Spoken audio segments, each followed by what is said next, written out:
Nani anakusimamia wewe kama manager? Mungu. Hivi unaweza kuigiza bila kuchekesha? Kwa nini uniuliza hivyo? Hakukuwa na maswali mengine zaidi ya hivyo?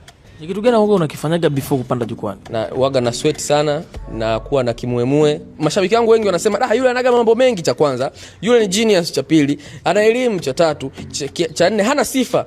Kwa hivyo vinne vinanisaidia mimi kuwa kwenye image nzuri. Kwa hiyo nawashukuru sana na nawaahidi tutakuwa karibu zaidi mwaka huu na ijayo. Na mtoto alafu na mwanamke wangu nayempenda, naishi naye asiwadanganye. Kiukweli ana shape sana. Yaani imefika kipindi sasa unajua kila mtu ana insecurity zake. Ni rahisi mimi kuambia insecurity zangu afu yeye kazi tendea kazi na kunisaidia mimi niwe strong zaidi. Ni kitu gani ambacho kinamkera zaidi?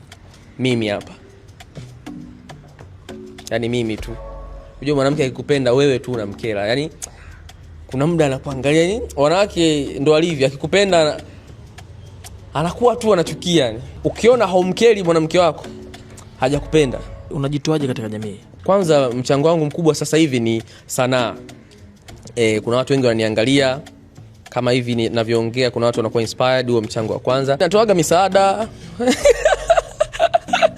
Lakini pia ni muumini naendaga kanisani mara moja. Ila natoka out pia na friends. Yeah. Okay.